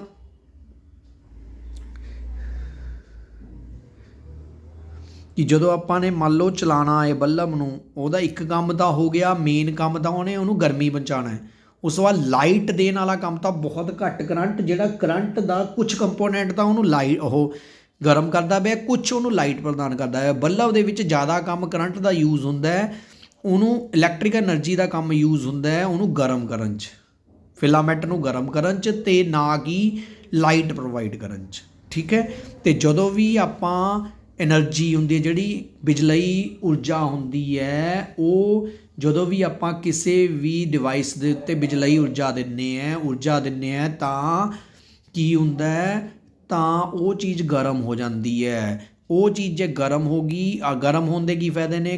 ਜੇ ਕੋਈ ਵੀ ਚੀਜ਼ ਬਿਜਲੀ ਦੇ ਨਾਲ ਗਰਮ ਹੋ ਜਾਂਦੀ ਹੈ, ਉਹ ਆਪਾਂ ਜ਼ਿਆਦਾਤਰ ਜਿਵੇਂ ਟੋਸਟਰ ਹੈ ਉੱਥੇ ਉਹਦਾ ਵਰਤੋਂ ਕਰਦੇ ਹਾਂ। ਆਪਣਾ ਜਿਹੜੀ ਪ੍ਰੈਸ ਹੈ ਉਹਦੇ 'ਚ ਉਹ ਉਸ ਪ੍ਰਿੰਸੀਪਲ ਦੀ ਵਰਤੋਂ ਕਰਦੇ ਹੈ। ਉਹ ਹੈ ਕੈਟਲ ਹੈ, ਉਹਦੇ 'ਚ ਆਪਾਂ ਉਹਦੀ ਵਰਤੋਂ ਕਰਦੇ ਹਾਂ। ਬਹੁਤ ਚੀਜ਼ਾਂ ਨੇ ਬੇਟਾ ਉਹਦੇ 'ਚ। ਬੱਲਬ ਹੈ ਉਹਦੇ 'ਚ ਵਰਤੋਂ ਹੁੰਦੀ ਹੈ ਇਹਦੀ, ਹੀਟਿੰਗ ਇਫੈਕਟ ਆਫ ਕਰੰਟ ਦੀ। ਠੀਕ ਹੈ, ਅਤੇ ਆਪਾਂ ਨੂੰ ਇਹ ਪੁੱਛ ਸਕਦਾ ਪਾਵਰ ਦਾ ਕੀ ਫਾਰਮੂਲਾ? ਪਾਵਰ ਹੁੰਦਾ, ਅੱਗੇ ਵੀ ਕਰਾਂਗੇ, ਹੁੰਦਾ ਵੋਲਟੇਜ ਇਨਟੂ ਕਰੰਟ। ਪਾਵਰ ਦਾ ਫਾਰਮੂਲਾ ਹੈ, ਪਾਵਰ ਜਾਂ ਸ਼ਕਤੀ ਦਾ ਕੀ ਫਾਰਮੂਲਾ ਹੈ? Voltage into current. ਅਤੇ ਕਰੰਟ ਕਿਹਦੇ ਬਰਾਬਰ ਹੁੰਦਾ? ਚਾਰਜ ਓਵਰ ਟਾਈਮ ਦੇ। ਠੀਕ ਹੈ, ਇੱਕ ਤਾਂ ਇਹ ਫਾਰਮੂਲਾ ਹੈ। ਹੁਣ ਜਿਹੜੀ ਬਿਜਲਈ ਊਰਜਾ ਹੈ ਜਾਂ ਤਾਪ ਊਰਜਾ, ਬਿਜਲੀ ਧਾਰਾ ਦਾ ਤਾਪ ਊਰਜਾ ਕੱਢਣ ਦਾ ਕੀ ਫਾਰਮੂਲਾ ਹੈ? Power into time. Heat energy ਨੂੰ ਤਾਂ ਐਚ ਨਾਲ ਲਿਖ ਲਿਆ। ਪਾਵਰ ਕਿਹਦੇ ਇਕੁਅਲ ਹੁੰਦਾ? VI into time. V ਦੀ ਵੈਲਿਊ ਓਹਮ ਲਾ ਤਾਂ V ਕਿਹਦੇ ਬਰਾਬਰ ਹੁੰਦਾ? IR ਦੇ। ਇੱਕ ਆ ਵੀ ਫਾਰਮੂਲਾ ਹੈ ਹੀਟ ਐਨਰਜੀ ਕੱਢਣ ਦਾ। ਆਹ ਫਾਰਮੂਲੇ ਨੂੰ ਕਹਿੰਦੇ ਆ Joule law of heating. Joule ਦਾ ਨਿਯਮ ਹੈ, ਤਾਪ ਪ੍ਰਭਾਵ ਦਾ ਨਿਯਮ ਹੈ। H is equal to I² RT। ਮਤਲਬ ਕਿ ਜਿਹੜਾ ਹੀਟ ਊਰਜਾ ਹੈ, ਜਿਹੜੀ ਤਾਪ ਊਰਜਾ ਪੈਦਾ ਹੋਈ, ਉਹ ਕਰੰਟ ਦੇ ਵਰਗ ਦੇ ਤਾਂ ਸਿੱਧਾ ਅਨੁਪਾਤੀ ਹੁੰਦੀ ਹੈ, ਪ੍ਰਤੀਰੋਧ ਦੇ ਵੀ ਸਿੱਧਾ ਅਨੁਪਾਤੀ ਹੁੰਦੀ ਹੈ, ਅਤੇ ਟਾਈਮ ਦੇ ਵੀ ਸਿੱਧਾ ਅਨੁਪਾਤੀ ਹੁੰਦੀ ਹੈ। ਅਤੇ ਪਾਵਰ ਕੱਢਣ ਦਾ ਕੀ ਫਾਰਮੂਲਾ ਹੈ? VI। ਅਤੇ ਤਾਪ ਊਰਜਾ ਕੱਢਣ ਦੇ ਕਈ ਫਾਰਮੂਲੇ ਨੇ, ਇੱਕ ਤਾਂ ਪਾਵਰ ਇਨਟੂ ਟਾਈਮ, ਇੱਕ ਪਾਵਰ ਦੀ ਵੈਲਿਊ VIT, ਇੱਕ I² RT। ਇਹ ਸਾਰੇ ਫਾਰਮੂਲੇ ਨੇ ਤਾਪ ਊਰਜਾ ਕੱਢਣ ਦੇ। ਠੀਕ ਹੈ, ਨੈਕਸਟ ਹੁਣ ਆ ਜਾਂਦਾ ਇਹਦਾ ਫਾਇਦਾ ਕੀ ਹੈ। ਤਾਪ ਊਰਜਾ, ਜਦੋਂ ਆਪਾਂ ਬਿਜਲਈ ਊਰਜਾ ਪਾਸ ਕਰਦੇ ਹਾਂ ਤਾਂ ਆਪਾਂ ਨੂੰ ਪਤਾ ਹੈ ਤਾਪ ਊਰਜਾ ਪੈਦਾ ਹੁੰਦੀ ਹੈ। ਜਦੋਂ ਕਦੇ ਵੀ ਕਿਸੇ ਚੀਜ਼ ਦੇ ਵਿੱਚ ਕਰੰਟ ਲਗਾਉਂਦੇ ਹਾਂ ਤਾਂ ਕੁਛ ਚੀਜ਼ ਬਾਅਦ ਉਹ ਗਰਮ ਹੋ ਜਾਂਦੀ ਹੈ। ਉਹਦਾ ਫਾਇਦਾ ਕੀ? ਉਹਨੂੰ ਆਪਾਂ ਆਇਰਨ 'ਚ ਯੂਜ਼ ਕਰ ਸਕਦੇ ਹਾਂ, ਟੋਸਟਰ ਦੇ ਵਿੱਚ ਯੂਜ਼ ਕਰ ਸਕਦੇ ਹਾਂ, ਓਵਨ ਜਿਹੜਾ ਇਸੇ ਪ੍ਰਿੰਸੀਪਲ 'ਤੇ ਬੇਸਡ ਹੈ, ਕੈਟਰ ਹੋ ਗਈ, ਹੀਟਰ ਹੋ ਗਿਆ, ਇਹ ਸਾਰੇ ਇਸੇ ਚੀਜ਼ 'ਤੇ ਬੇਸਡ ਹੈ। ਹੁਣ ਆਪਾਂ ਨੂੰ ਇਹ ਵੀ ਪੁੱਛ ਸਕਦਾ ਹੈ ਜਿਹੜਾ ਬੱਲਬ 'ਚ ਜਿਹੜਾ ਫਿਲਾਮੈਂਟ ਹੁੰਦਾ ਕਿਹਦਾ ਹੁੰਦਾ? ਟੰਗਸਟਨ ਦਾ ਹੁੰਦਾ। ਕਿਉਂ ਹੁੰਦਾ? ਕਿਉਂਕਿ ਉਹਦਾ ਮੈਲਟਿੰਗ ਪੁਆਇੰਟ ਬਹੁਤ ਜ਼ਿਆਦਾ ਹੈ, ਇੰਨਾ ਹੈ 3380 ਡਿਗਰੀ ਸੈਲਸੀਅਸ। ਮੈਲਟਿੰਗ ਪੁਆਇੰਟ ਮਤਲਬ ਪਿਘਲਾਅ ਦਰਜਾ। ਅਤੇ ਉਹਦੇ 'ਚ ਆਪਾਂ ਇੱਕ ਗੈਸ ਵੀ ਫਿਲ ਕੀਤੀ ਜਾਂਦੀ ਹੈ ਤਾਂ ਕਿ ਉਹਦਾ ਫਿਲਾਮੈਂਟ ਖਰਾਬ ਨਾ ਹੋਵੇ। ਬੱਲਬ ਦੇ ਅੰਦਰ ਉਹ ਕਿਹੜੀ ਗੈਸ ਹੁੰਦੀ ਹੈ? ਉਹ ਨਾਈਟ੍ਰੋਜਨ ਦੀ ਲਿਖ ਸਕਦੇ ਹੋ ਜਾਂ ਆਰਗੋਨ ਗੈਸ ਹੁੰਦੀ ਹੈ ਉਹਦੇ ਵਿੱਚ, ਤਾਂ ਕਿ ਫਿਲਾਮੈਂਟ ਖਰਾਬ ਨਾ ਹੋਵੇ। ਅਤੇ ਜਿਹੜੀ ਜ਼ਿਆਦਾਤਰ ਜਿਹੜੀ ਐਨਰਜੀ ਹੈਗੀ ਹੈ, ਇਲੈਕਟ੍ਰੀਕਲ ਐਨਰਜੀ ਹੈ, ਜਿਹੜੀ ਕਰੰਟ ਦੀ ਐਨਰਜੀ ਹੈ, ਜਦੋਂ ਆਪਾਂ ਬੱਲਬ ਚਲਾਉਂਦੇ ਹਾਂ ਉਹ ਮੇਨ ਚੀਜ਼ ਯੂਜ਼ ਹੁੰਦੀ ਹੈ ਗਰਮ ਕਰਨ 'ਚ ਯੂਜ਼ ਕਰਦੀ ਹੈ। ਬਹੁਤ ਘੱਟ ਊਰਜਾ ਯੂਜ਼ ਹੁੰਦੀ ਹੈ ਲਾਈਟ ਕਰਨ 'ਚ। ਠੀਕ ਹੈ, ਪਤਾ ਹੋਵੇ। ਅਤੇ ਇੱਕ ਜੂਲ ਦਾ ਜਿਹੜਾ ਨਿਯਮ ਹੈ ਮੇਨ ਆਪਣਾ ਫਿਊਜ਼ ਦੇ ਵਿੱਚ ਵੀ ਯੂਜ਼ ਹੁੰਦਾ। ਜਿਹੜੀ ਘਰੇ ਆਪਣਾ ਫਿਊਜ਼ ਲੱਗਿਆ ਹੁੰਦਾ ਨਾ ਉਹਦੇ 'ਚ ਵੀ ਆਪਾਂ ਯੂਜ਼ ਕਰਦੇ ਹਾਂ। ਠੀਕ ਹੈ, ਫਿਊਜ਼ ਹਮੇਸ਼ਾ ਤੁਸੀਂ ਵੀ ਜਿਹੜਾ ਵੀ ਡਿਵਾਈਸ ਹੈਗੀ ਹੈ ਜਿਵੇਂ ਹੀਟਰ ਹੈ ਉਹਦੇ ਨਾਲ ਸੀਰੀਜ਼ ਦੇ ਵਿੱਚ ਲੜੀ ਦੇ ਵਿੱਚ ਲਾਉਣਾ ਹੈ ਜੀ।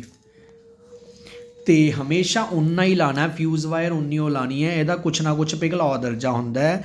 ਜਿਵੇਂ ਤੁਸੀਂ ਆਪਣੇ ਕੋਲ ਮੈਂ ਇੱਕ ਐਗਜ਼ਾਮਪਲ ਲੈਣਾ, ਫਿਊਜ਼ ਦੀ ਅਲੱਗ ਅਲੱਗ ਤਾਰਾਂ ਦਾ ਅਲੱਗ ਅਲੱਗ ਕਰੰਟ ਹੁੰਦਾ। ਜਿਵੇਂ ਆਹ ਕਰੰਟ ਲਿਖਤਾ 1 ਐਂਪੀਅਰ, 2 ਐਂਪੀਅਰ, 3 ਐਂਪੀਅਰ। ਜਿਵੇਂ ਮੈਂ ਇੱਕ ਐਗਜ਼ਾਮਪਲ ਲੈ ਲਾਂ, ਜੇ ਆਪਾਂ ਘਰੇ ਜਿਹੜੀ ਪ੍ਰੈਸ ਵਰਤਦੇ ਹੈ ਉਹ ਮੰਨ ਲਓ 1 ਕਿਲੋਵਾਟ ਪਾਵਰ ਦੀ ਵਰਤਦੇ ਪਏ ਹੈ, ਅਤੇ ਉਹ ਘਰੇ ਆਪਣੀ ਜਿਹੜਾ ਵੋਲਟੇਜ ਆਉਂਦੀ ਹੈ 220 ਵੋਲਟ ਦੀ ਆਉਂਦੀ ਹੈ। ਜਿਹੜੇ ਉਹ 'ਚ ਆਉਂਦੀ ਹੈ ਫੈਕਟਰੀਆਂ 'ਚ ਇਹਦਾ ਦੁੱਗਣਾ 440 ਵੋਲਟ ਦੀ ਆਉਂਦੀ ਹੈ। ਤਾਂ ਦੱਸੋ ਇਹ 'ਚ ਪਹਿਲਾਂ ਕਰੰਟ ਕਿੰਨਾ ਨਿਕਲ ਸਕਦਾ ਹੈ? ਕਰੰਟ ਦਾ ਕੀ ਫਾਰਮੂਲਾ ਹੁੰਦਾ ਪਤਾ? ਪਾਵਰ ਪਤਾ ਆਪਾਂ ਨੂੰ ਕਿਹਦੇ ਇਕੁਅਲ ਹੁੰਦਾ? VI ਦੇ। ਜਿੱਥੋਂ ਮੈਂ ਕਰੰਟ ਕੱਢਾਂ ਕਿਹਦੇ ਇਕੁਅਲ ਆ ਜਾਊਗਾ? ਕਰੰਟ ਦਾ ਫਾਰਮੂਲਾ P/V। ਪਾਵਰ ਆਪਾਂ ਨੂੰ ਪਤਾ 1 ਕਿਲੋਵਾਟ। 1 ਕਿਲੋਵਾਟ ਵਿੱਚ ਕਿੰਨੇ ਵਾਟ ਹੁੰਦੇ ਨੇ? 1000 ਵਾਟ। ਅੱਗੇ ਮੈਂ ਕਰਾ ਰਿਹਾ ਇੱਥੇ 1000 ਵਾਟ। ਵੋਲਟੇਜ ਕਿੰਨੀ ਹੈ? 220 ਵੋਲਟ ਕੱਟਿਆ ਗਿਆ, ਇਹ ਆ ਗਿਆ 4.54। ਕਿ ਇੰਨਾ ਕਰੰਟ ਨਿਕਲੂਗਾ ਜੀ ਹੀਟਰ 'ਚੋਂ। ਤਾਂ ਆਪਾਂ ਇਸ ਤੋਂ ਥੋੜ੍ਹੀ ਬੜੀ ਵਾਇਰ ਲੈ ਲਓ, ਬੜੇ ਐਂਪੀਅਰ ਵਾਲੀ। ਜਿਵੇਂ ਮੈਂ 5 ਐਂਪੀਅਰ ਵਾਲੀ ਵਾਇਰ ਯੂਜ਼ ਕਰੂੰਗਾ, ਫਿਊਜ਼ ਵਾਇਰ ਇਹਦੇ ਨਾਲ ਸੀਰੀਜ਼ 'ਚ ਲਗਾ ਦੂੰਗਾ ਹੀਟਰ ਦੇ, ਤਾਂ ਕਿ ਜੇ 'ਚ ਜ਼ਿਆਦਾ ਕਦੇ ਵੀ ਜ਼ਿਆਦਾ ਕਰੰਟ ਨਿਕਲ ਜੇ 5 ਐਂਪੀਅਰ ਤੋਂ, ਨਾਲ ਦੇ ਨਾਲ ਉਹਨੇ ਫਿਊਜ਼ ਵਾਇਰ ਨੇ ਫਿਊਜ਼ ਹੋ ਜਾਣਾ, ਕਿਉਂਕਿ ਉਹ ਸੀਰੀਜ਼ 'ਚ ਲੱਗੀ ਹੋਊਗੀ। ਜਿਵੇਂ ਆ ਫਿਊਜ਼ ਵਾਇਰ ਲੱਗੀ ਹੋਈ ਹੈ, ਇੱਥੇ ਹੀਟਰ ਲੱਗਿਆ ਹੋਇਆ ਹੈ, ਕਿਉਂਕਿ ਇਹਨੇ ਤਾਰ ਨੇ ਫਿਊਜ਼ ਹੋ ਕੇ ਪਿਘਲ ਜਾਣਾ ਹੈ। ਜੇ ਪਿਘਲ ਗਿਆ ਕਰੰਟ ਨੇ ਅੱਗੇ ਜਾਣਾ ਨਹੀਂ, ਹੀਟਰ ਨੇ ਵੱਜ ਜਾਣਾ।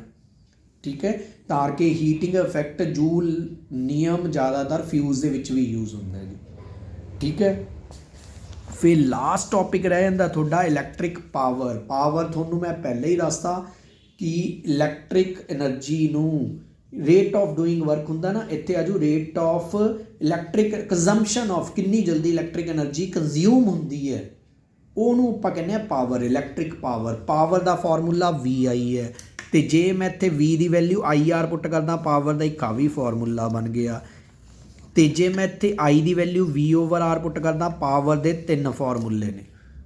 ਅਤੇ ਪਾਵਰ ਦੀ ਇਕਾਈ ਕੀ ਹੁੰਦੀ ਹੈ? ਵਾਟ। ਅਤੇ 1 ਕਿਲੋਵਾਟ ਕਿਹਦੇ ਬਰਾਬਰ ਹੁੰਦਾ? 1000 ਵਾਟ ਦੇ। ਇਹ ਵੀ ਯਾਦ ਰੱਖਣਾ, ਇਹ ਤੋਂ ਬੜਾ ਇਕਾਈ ਹੈ। ਠੀਕ ਹੈ, ਇਹ ਤਾਂ ਹੋ ਗਿਆ ਉਹਦੀ। ਹੁਣ ਆ ਗਈ ਇਲੈਕਟ੍ਰੀਕਲ ਐਨਰਜੀ। ਇਲੈਕਟ੍ਰੀਕਲ ਐਨਰਜੀ ਜਾਂ ਹੀਟ ਐਨਰਜੀ, ਉਹ ਕਿਹਦੇ ਬਰਾਬਰ ਸੀ? ਪਾਵਰ ਇਨਟੂ ਟਾਈਮ ਦੇ ਸੀ। ਪਾਵਰ ਦੀ ਇਕਾਈ ਵਾਟ ਹੁੰਦੀ ਹੈ, ਟਾਈਮ ਦੀ ਕੀ ਹੁੰਦੀ ਹੈ? ਘੰਟਾ। ਤਾਂ ਇਹਦਾ ਜਦੋਂ ਵੀ ਆਪਣੇ ਜੇ ਤਾਂ ਇਕੱਲਾ ਵਾਟ ਯੂਨਿਟ ਆਵੇ ਇਹ ਤਾਂ ਪਾਵਰ ਦਾ, ਜੇ ਵਾਟ ਘੰਟਾ ਯੂਨਿਟ ਹੈ ਇਹ ਇਲੈਕਟ੍ਰੀਕਲ ਐਨਰਜੀ ਦਾ ਯੂਨਿਟ ਹੈ ਬੇਟਾ।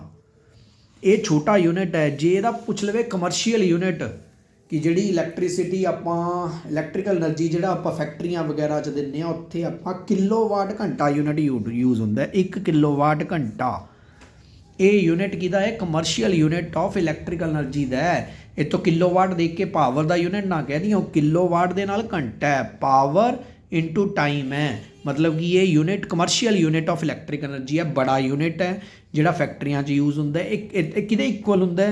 ਦੇਖੋ ਕਿਲੋਵਾਟ 'ਚ ਹੁੰਦੇ ਨੇ 1000 ਵਾਟ, ਅਤੇ 1 ਘੰਟੇ 'ਚ ਹੁੰਦੇ ਨੇ 60 ਮਿੰਟ, ਅੱਗੇ 60 ਸੈਕਿੰਡ। ਇਹ ਬਣ ਜੂ ਟੋਟਲ 3600। ਇਹਨੂੰ ਇੰਨਾ ਗੁਣਾ ਕਰਾਂਗੇ ਆਜੂ 1 ਕਿਲੋਵਾਟ। ਆ ਯਾਦ ਰੱਖਣਾ, ਇਹ 3.6 ਗੁਣਾ 10⁻6 ਜੂਲ ਦੇ ਬਰਾਬਰ ਹੁੰਦਾ। ਲੋ ਬੇਟਾ ਥੋੜ੍ਹਾ ਜਿਹਾ ਮੈਂ ਫਾਸਟ ਚੱਲਿਆ, ਬਸ ਇੰਨਾ ਕਹਿ ਜੀ ਇਹ ਚੈਪਟਰ ਦੇ ਵਿੱਚ। ਇਹ 8ਵੀਂ ਵਾਲਿਆਂ ਦਾ ਵੀ ਕੰਮ ਦਾ ਹੈ, 9ਵੀਂ ਲਈ ਵੀ ਕੰਮ ਹੈ, 10ਵੀਂ ਲਈ ਤਾਂ ਇਹ ਬ੍ਰਹਮਾਸਤਰ ਕਹਿ ਲਓ ਹੈ। ਬੇਟਾ ਇੰਨਾ ਕੁ ਕਰ ਲਓ, ਆਹ ਚੈਪਟਰ ਤੁਹਾਡਾ ਚੰਗੀ ਤਰ੍ਹਾਂ ਹੋ ਜਾਊਗੀ। ਬਿਜਲਈ ਧਾਰਾ ਦਾ ਪੂਰਾ ਕਨਸੈਪਟ, ਇਸ ਤੋਂ ਬਾਅਦ ਨਹੀਂ ਕੁਐਸਚਨ ਬਣਦਾ। ਠੀਕ ਹੈ, ਦੂਜੇ ਨੰਬਰ 'ਤੇ NMMS ਦੇ ਵਿੱਚ ਇਹਦੇ 'ਚ ਬਹੁਤ ਕੁਐਸਚਨ ਬਣਨਗੇ ਜੀ। ਦੇਖ ਲਿਓ 1 2 ਜਾਂ 3 ਕੁਐਸਚਨ ਇਹਦੇ 'ਚ ਪੱਕੇ ਆ, ਜਿਹੜੇ ਮੈਂ 4 7 8 ਪੇਜ ਕਰਵਾਏ ਨੇ ਇਹਦੇ 'ਚ ਮਿਲਦੇ ਨੇ। ਹੁਣ ਬਾਕੀ ਬੇਟਾ ਮੈਂ ਮਿਹਨਤ ਕਰਦਾ, ਤੁਸੀਂ ਵੀ ਮਿਹਨਤ ਕਰੋ ਜੀ, ਤਾਂ ਹੀ ਫਾਇਦਾ। ਅਤੇ ਮੈਨੂੰ ਇਹਦੀਆਂ ਫੋਟੋ ਖਿੱਚ ਕੇ ਜ਼ਰੂਰ ਭੇਜਿਓ ਬੇਟਾ, ਤਾਂ ਕਿ ਮੈਨੂੰ ਪਤਾ ਚੱਲੇ ਤੁਹਾਨੂੰ ਤੁਸੀਂ ਪੜ੍ਹਦੇ ਪਏ ਹੋ। ਅਤੇ ਇੱਕ ਮਾੜਾ ਜਿਹਾ ਇਹਨੂੰ ਚੈਨਲ ਨੂੰ ਸਬਸਕ੍ਰਾਈਬ ਕਰ ਲਓ, ਤਾਂ ਕਿ ਤੁਹਾਨੂੰ ਜਿਹੜੀ ਅਗਲੀ ਵੀਡੀਓ ਦੇ ਬਾਰੇ ਨਾਲ ਦੇ ਨਾਲ ਮੇਰਾ ਪਤਾ ਚੱਲ ਜੇ। ਨਹੀਂ ਤਾਂ ਮੈਨੂੰ ਗਰੁੱਪਸ ਦੇ ਵਿੱਚ ਮੈਸੇਜ ਭੇਜਣੇ ਪੈਂਦੇ ਨੇ ਕਿ ਮੈਂ ਵੀਡੀਓ ਬਣਾ ਲਈ, ਦੇਖ ਲਓ, ਐਵੇਂ ਦਾ ਪਤਾ ਨਹੀਂ ਚੱਲਣਾ। ਜੇ ਤੁਸੀਂ ਸਬਸਕ੍ਰਾਈਬ ਕੀਤਾ ਹੋਊਗਾ ਤੁਹਾਨੂੰ ਨਾਲ ਦੇ ਨਾਲ ਪਤਾ ਚੱਲ ਜੂਗਾ। ਬੇਟਾ ਜੋ ਲਾ ਲਓ, ਹੁਣ ਤਾਂ ਬਹੁਤ ਘੱਟ ਟਾਈਮ ਹੈ। ਇਹਦੇ ਨੋਟਸ ਬਣਾ ਕੇ ਮੈਨੂੰ WhatsApp ਜ਼ਰੂਰ ਭੇਜੋ, ਤਾਂ ਕਿ ਮੈਨੂੰ ਪਤਾ ਚੱਲੇ ਤੁਸੀਂ ਪੜ੍ਹ ਰਹੇ ਹੋ, ਮਿਹਨਤ ਕਰ ਰਹੇ ਹੋ। ਠੀਕ ਹੈ ਬੇਟਾ, ਜੇ ਫਿਰ ਵੀ ਕਿਸੇ ਦੀ ਕੋਈ ਵੀ ਕੁਐਰੀ ਹੈ ਇਸ ਦੇ ਰਿਗਾਰਡਿੰਗ, ਆਹ ਪੇਜਿਸ ਦੇ ਰਿਗਾਰਡਿੰਗ, ਕਿਸੇ ਨੂੰ ਨੋਟਸ ਚਾਹੀਦੇ ਹੋਣ ਮੈਨੂੰ ਮੈਸੇਜ ਕਰ ਦਿਓ, ਜਾਂ ਕੋਈ ਟੌਪਿਕ ਨਹੀਂ ਆਉਂਦਾ ਉੱਤੇ ਵੀਡੀਓ ਬਣਾਉਣੀ ਹੋਊਗੀ ਉਹ ਬਣਾ ਦੂੰਗਾ ਮੈਂ। ਨੈਕਸਟ ਮੇਰਾ ਇਰਾਦਾ ਮੈਂ ਲਾਈਟ ਦੇ ਉੱਤੇ ਵੀਡੀਓ ਬਣਾਵਾਂ ਕਿ ਰਿਫਲੈਕਸ਼ਨ ਪਰਾਵਰਤਨ ਅਤੇ ਅਪਵਰਤਨ ਦੇ ਉੱਤੇ ਨੈਕਸਟ ਚੈਪਟਰ ਮੈਂ ਕਰਵਾਊਂਗਾ। ਉਹ 7ਵੀਂ 8ਵੀਂ 9ਵੀਂ 10ਵੀਂ ਸਾਰਿਆਂ ਲਈ ਬੈਨੀਫਿਟ ਹੈ ਬੇਟਾ। ਠੀਕ ਹੈ ਬੇਟਾ, ਮੇਰੇ ਖਿਆਲ ਨਾਲ 25 ਮਿੰਟ ਦੀ ਵੀਡੀਓ ਸੀ, ਚੰਗੀ ਤਰ੍ਹਾਂ ਕਰ ਲਓ ਬੇਟਾ ਇਹਨੂੰ, ਹੋਰ ਇਹਦੇ 'ਚ ਕੁਛ ਨਹੀਂ ਹੈ ਜੀ। ਠੀਕ ਹੈ ਜੀ, ਚਲੋ ਥੈਂਕ ਯੂ ਬੇਟਾ, ਹੈਵ ਏ ਨਾਈਸ ਡੇ।